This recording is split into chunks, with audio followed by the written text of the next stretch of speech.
When attaching the bobbin winder to the table, lock the bobbin winder into the winding position and place it so that the wheel is centered onto the belt and just where it's touching it, where it's just putting just a little bit of tension.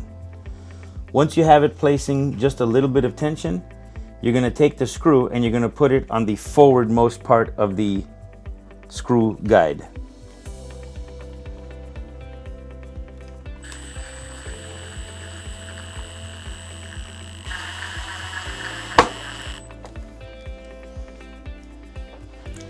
Maintaining its centered position, we're going to do it the same thing here.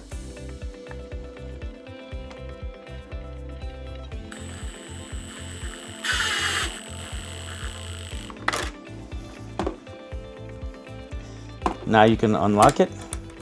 Now during this operation, if the wheel doesn't have enough tension, you can always loosen these screws and slide this forward just a little bit, just for the right desired tension, and screw it back down in place.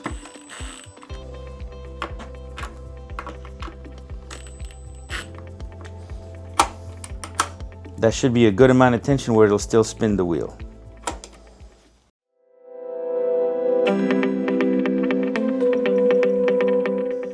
Place your spool on the thread holder, it doesn't matter which one. Pass it through the corresponding thread guide on the top and down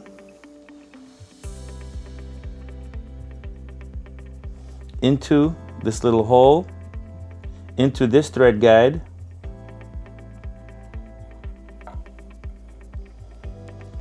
you're going to go down into the pressure plates and around towards the bobbin.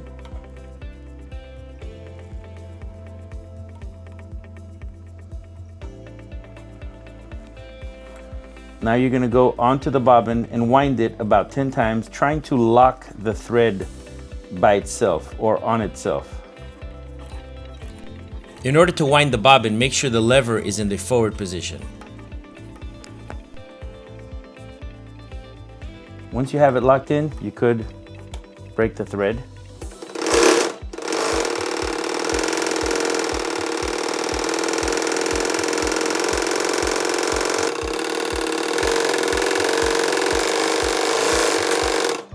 When the bobbin reaches its full capacity, it will automatically stop and the mechanism will disengage. To insert the bobbin into the machine, we're going to take out the bobbin, and you want to put it so that it's in the clockwise wind. It's winding in a clockwise position like this. You're going to place that into the bobbin case, pass the thread through the slit, under the tension spring, and around the pigtail. Now you're ready to place it into the machine. When you put the bobbin in, we're going to put it in until it snaps, just like that. And we're going to take the thread and pass it through this little slit just before we close it. If you don't do that, it might get caught and it won't let you catch the upper thread when you're trying to get them together.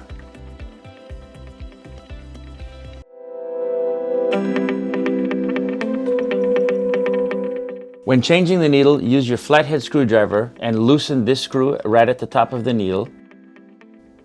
You don't want to remove the screw, just loosen it and the needle will come out. This is a round shank needle, so you're going to need to make sure you insert the needle in the proper direction. So the needle has a scarf in the back and a groove in the front, and the scarf always faces the inside of the machine. So don't put it with the hole towards you, but put it with the hole going this way. Now, one way to make sure you put it in correctly is you can grab it with two hands, put it in the hole like this, and then slide it into the shaft. Now, I like to take something sharp, like another needle or something like this, and I can put it through the eye of the needle. And this way, if I need to twist the needle, I can change the orientation of the needle depending on where this is. So with that inserted into the needle hole, I'm pushing up on the needle, and with the screwdriver, I'm just going to tighten the screw back in. There's no need to over tighten it, just get it snug.